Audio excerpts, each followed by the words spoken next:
Hello, all of you. I warmly welcome all of you in the third episode of this audio storybook Dreams Woven as Stories. Name of today's story is Chakamak.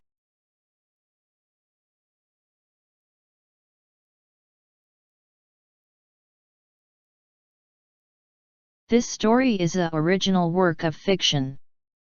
Unless otherwise indicated, all the names, characters, businesses, places, events, and incidents in this book are either the product of the author's imagination or used in a fictitious manner.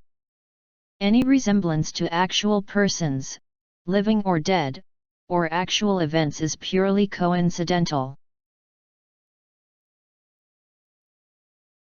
Fifth story Chakamak. At 10 p.m. in the night on fifth day from the no moon, Brahmananda lies on his bed and starts chanting mantra while meditating on the University of Ancient India. After a while, he falls asleep. When he wakes up, it is 4 a.m. in the morning. Nothing happened as Brahmananda had imagined, but he starts writing without getting discouraged. Out of the innumerable bodies rotating in the universe, somewhere, on an unknown celestial body, where only the sand of the desert is visible far and wide, there lives a new young man named Chakamak, who is very simple, true, and beautiful. Two types of people live in this desert by forming separate states. One who considers only their religious beliefs to be correct. Those who do not follow their principles, these people destroy them by consider it their duty. These people call themselves white puja and other types of people they call lal lakshya. These people always try to destroy the lal lakshya by attacking them, but so far they have not succeeded. Chakamak is a boy who lives in his own world away from all this. He looks very handsome in white kurta.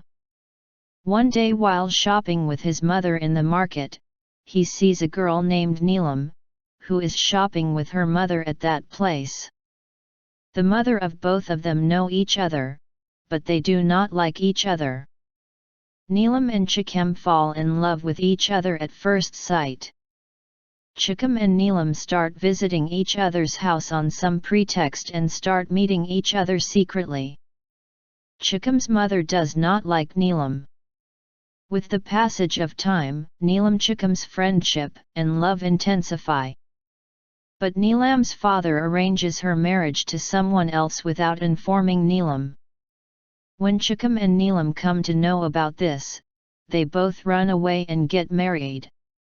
After marriage, their family members throw them out of the house. They both steal from their respective homes and go to distant cities, where no one knows them. They both start living in a rented room. The stolen money is almost gone in a few days. But they have not got any work from which they can earn their living. Chakamak have knowledge of several languages. Then he starts entertaining people by dressing up in different guise, speaking different languages, playing gimmicks on the street with Neelam. One day, a minister from there noticed the Chakamak doing a gimmick. The minister is greatly impressed by Chakamak's talent. After getting to know everything about Chakamak from his employees, he calls Chakamak to meet him. The minister, introducing himself to Chakamak, greatly praises him for his knowledge of language and disguise skills. "Minister, will you work for me?" "Chakamak, as you order." "Please explain about work, I will start from now." "Minister, not now. There is a lot of danger at work. You will have to stay away from Neelam for a long time. If the work is done right, then you will get a lot of money, name, and palace from the emperor." Chakamak, in a sad tone, "I will has to stay away from Neelam for a long time." "Minister, never mind. We are in no hurry.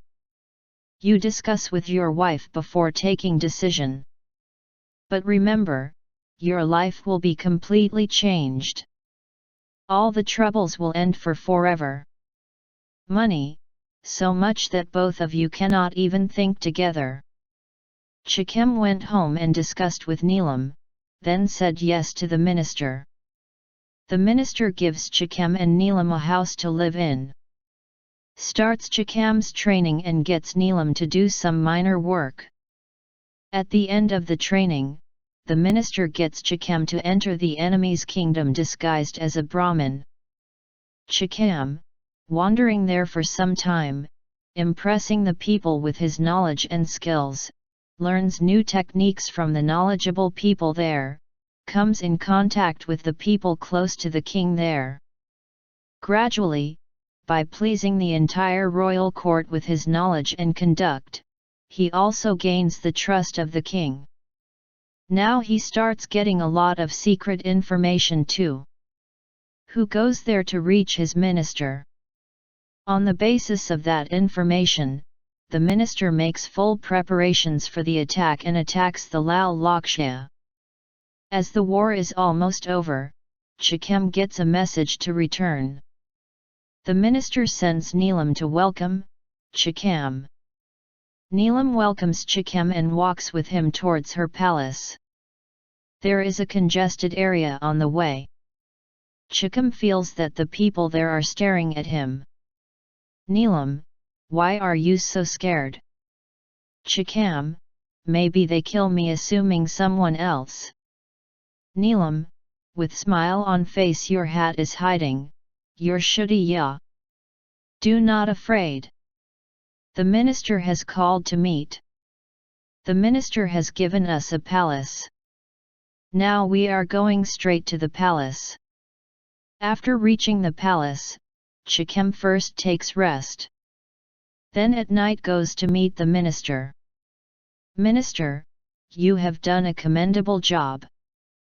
The king is very happy with you. The minister takes Chakamak to the desert where the war has taken place. The sand there has become red after drinking the blood of enemies. Dead bodies are lying grovel in the sand all around. Seeing them, it seems as if ordinary people are disguised as soldiers. Everyone has a red-colored turban on his head, which has dried up after getting drenched in the blood, coming out of the hole made on the head, passing weapon from top of the turban. Chakamak gets very upset seeing all this. One of those dead bodies raised his face slightly and looking at Chakamak said, "You have deceived us." It didn't take long for Chakamak to recognize him. When he had entered the enemy's kingdom in disguise, he first had friendship with him. From him, he had learned to do many harsh secret practices. He regrets that in the greed of money and material comforts, he used his skills to do mischief. Filled with remorse, drowning in grief, he falls on his knees in the sand. His head hangs down completely, and he starts crying bitterly. Seeing this condition of his, minister, who standing behind him, does not take long to understand that now Chakamak become a headache for him. The minister, without wasting a moment, takes out his sword from the sheath in anger and, with full force, beheads the grieving, unarmed Chakamak from behind at once.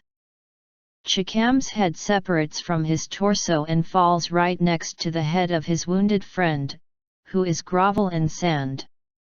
On seeing Chakamak's severed head, his friend, who is injured and grovel in sand, also dies.